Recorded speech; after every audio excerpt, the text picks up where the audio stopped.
Hello there, Gemini sign. Welcome to your monthly reading. So this reading is for the month of March. For Gemini, Sun, Moon, Rising, Venus. Gemini, hindi lahat ng Gemini maka-resonate sa reading na to.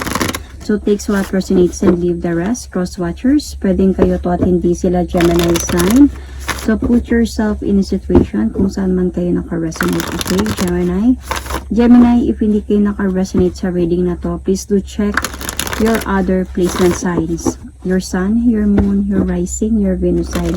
Dahil pwedeng doon kayo maka-resonate at hindi dito. At pwedeng makontinue yung reading ninyo from your placement signs to here or from here to your placement signs. So, however, maka-resonate pa rin kayo. So, Gemini, if hindi kayo naka-resonate at all, nahihilo kayo sa reading, then this reading might not for you. So, let's start. Gemini, love reading for March. Gemini, love reading for the month of March. Gemini, love reading for the month of March. Gemini, Sun, Moon, Rising, Venus. Gemini, love reading for the month of March.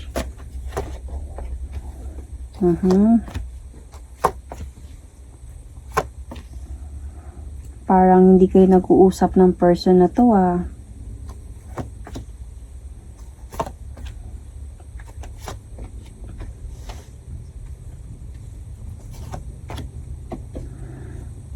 Gemini, so what do you think about your person? Parang feeling mo your person will really going to walk away na. At parang feeling mo dito yung person mo is parang napapa-challenge siya sa sitwasyon na meron kayo ngayon. Yun yung naiisip mo about your person. Yung parang nahihirapan siya sa mga nangyayari sa relationship nyo ngayon. Nahihirapan siyang lumaban, ipaglaban yung relasyon ninyo. Could be, Gemini. So, yun yung nakikita kong iniisip ng person mo. Let's clarify. Hindi nagiging masaya talaga yung person mo. Isa na din siguro to. You are still in a relationship but I think you're not talking right now. Parang meron kayong issue. Marriage issue siguro or something. Kasi parang sa sobrang focus mo sa relationship na meron kayo, parang nararamdaman mo na parang may something wrong. And hindi ka nagiging masaya about sa mga nangyayari. So, iniisip mo yung person mo ngayon is parang, I don't know kung iniisip mo din na hindi siya nagiging masaya sa relasyon ninyo kasi baka sila pa ng ex niya or baka nagkabalikan sila ng ex niya at napapalaban siya sa mga struggles na meron kayo ngayon. Parang napapa-challenge siya sa ganitong klaseng sitwasyon. Kanino siya mag-focus, kanino siya mag-move forward, sino yung ayusin niya whatsoever. So, what your partner thinks about you, Gemini. Parang iniisip niya sa'yo, Gemini, dito na parang ayaw mo makipag-usap. Parang gusto mo lang muna talaga na mapag-isa. And might be to have some soul searching, to find some enlightenment, to find the right path. Especially enlightenment sa buhay mo. So, ito yung iniisip niya sa'yo, Gemini, ngayon. Na ayaw mong makipag-usap muna. Parang gusto mo muna talagang mapag-isa. So, what you feel about the relationship na meron kayo ngayon, Gemini? Feeling mo parang masyadong madaming tinatago yung person mo. Yun yung nararamdaman mo sa relationship ninyo na parang masyadong madaming secret. Na kahit nagtatanong ka dito sa person mo, hindi niya sinasagot to or binabaliwala niya yung sagot or something. Binabaliwala niya yung tanong. Minsan, ito pa siguro yung nagiging dahilan ng pagtatalo ninyong dalawa. So, parang yung feeling mo about sa relationship na meron kayo is full of hidden things. Especially when we talk about past person ng person mo. So, yun nga talaga yung iniisip mo dito na baka nagkabalikan sila nitong ex-wife niya ba or something. Kaya hindi niya lang siguro sinasabi sa'yo, o hindi niya kiniklear sa'yo lahat, or hindi lahat ng mga nangyayari nasasabi niya sa'yo. So, iniisip mo to. So, yung partner mo naman or yung person mo naman, ano naman yung feeling niya sa relationship na meron kayo? Alam mo yung feeling niya, hindi siya makapag-decide about your relationship.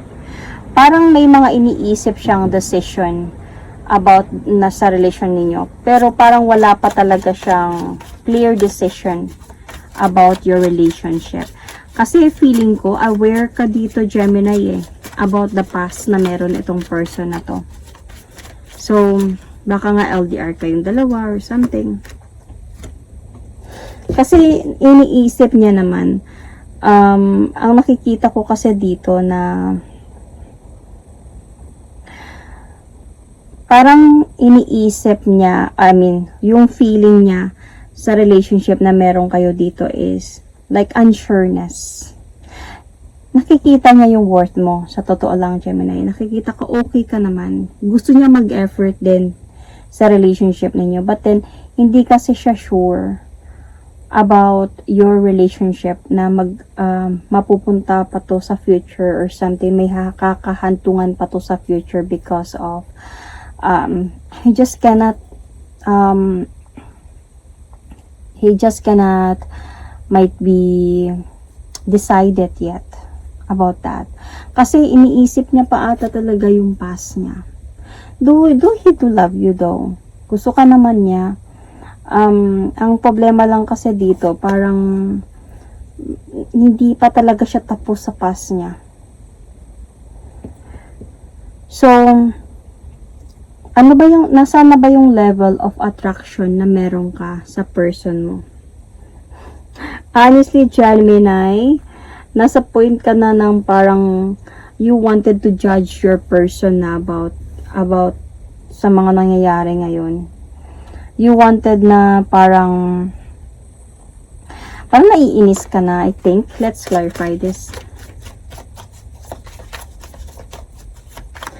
Parang nawawalan ka na ng attraction dito sa person mo.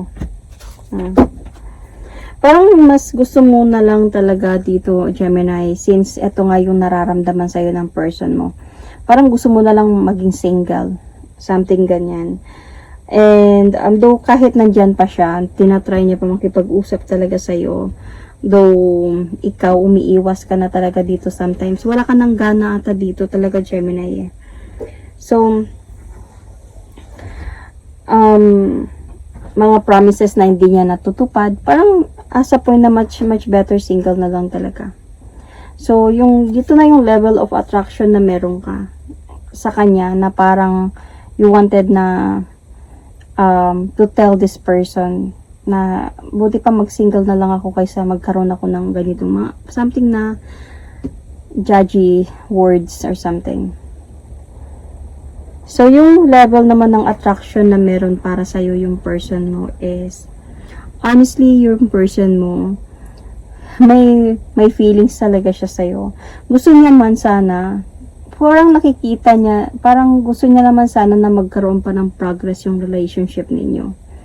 Gusto niya pa talaga ng, kumbaga, hoping siya for victory sa relationship ninyo. Kasi nakikita niya talaga yung worth mo, Gemini. Ang problema lang kasi, Gemini, sa kanya is yung may past kasi siya. So, may past siya dito, and as a point na hindi mo to makakalimutan. Kumbaga, lagi mo siyang iniisip, Gemini, na kasi aware ka naman kasi. So, lagi kang nag-iisip na baka nagkakabalikan sila, or baka uuwi din siya sa pamilya niya, na ganong-ganong mga bagay. Though, kasi yun din yun ata pinapakita sa'yo ng person mo na hindi siya sure about the relationship eh. Though he likes you a lot, ayaw niya lang siguro mangako ng future talaga kasi hindi niya alam kung anong pwedeng mangyayari dito. So, So, ito yung level of attraction na meron siya para sa'yo. He likes you a lot. Na-attract siya sa'yo. Very independent person ka para sa kanya. Beautiful and yet kahit iniisip niya pa siguro, may ugali, nakikita niya yung ugali mo actually. Nakikita niya yung darkness sa part mo. Pero it's okay for this person. Okay lang yun. Gusto niya sana talaga na kung wala lang siya sigurong ganito. Papakasalan ka nito. Kasi happy naman talaga siya sa'yo and he wanted to happen. Naintindihan niya naman yung mga nararamdaman mo. So, feeling ko lang din dito, some of you also Gemini, aware kayo na may asawa tong person na to. And might be, pwede tong vice versa ha. And you are expecting talaga dito na wala kayong future together. Though, you're trying to hope but then, wala. Sa this month of March kasi, there is a possibility kasi na makikipag-usap pa din sa'yo yung person mo.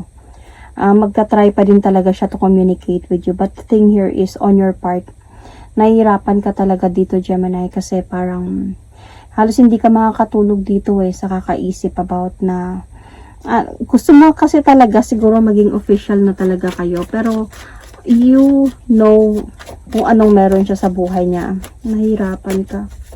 Nawawalan ka ng gana ba kung baga ganyan. See? So, might be this month of March, maghiwalay din kayo nito or baka ikaw na mismo mag-decide nito na makipaghiwalay sa person na to. And parang hayaan mo na lang siya na mag-focus na lang talaga siya dun sa pamilya niya. So, yun. Ang nakikita ko dito, Gemini, sa reading ninyo. Gemini, again, ang pinaka nakikita ko talaga dito, Gemini, is you are aware about this family na meron itong person na to. Kasi may marriage talaga dito, may family involved din dito So, aware ka while you are in a relationship with this person. Yet, siguro sa una-una, you are hoping na baka mag-change yung mind niya, baka sa pamamagitan ng pagmamahal mo, ikaw yung pipiliin niya, mga ganun mga bagay. So, kaya lang dahan-dahan kang walang nakikita ang pagbabago sa kanya. Sa mga promises niya, wala nakikita. Kahit nandyan siya lagi or nandyan siya sa'yo. Or every time nandyan siya, nagpapaiwatig siya ng love sa'yo. Anything. Pero nababadrip ka na Wala na ako nakikita sa'yo na love. It's all judgment and feeling like much better na alone na lang ako kaysa ganito. So, bad trip ka na, Gemini. Ramdam niya din naman yun. So, yung magiging outcome dito, feeling ko talaga, it's so painful for you, but I think you will going to let go of this person in the future or in this month of March.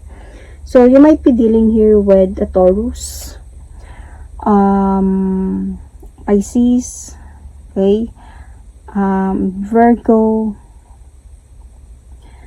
I can see also Scorpio, Cancer, Pisces. Could be Cancer. I mentioned Cancer.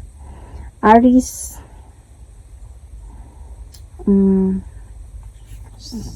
Aquarius, yun. Sun, Moon, Rising, Venus. Okay, check your placement as well. Libra is also here. So, you might have Libra in your chart or might be, you might be dealing with the Libra sign. So, that is my reading for you, Pisces, for the month of March, Sun, Moon, Rising, Venus.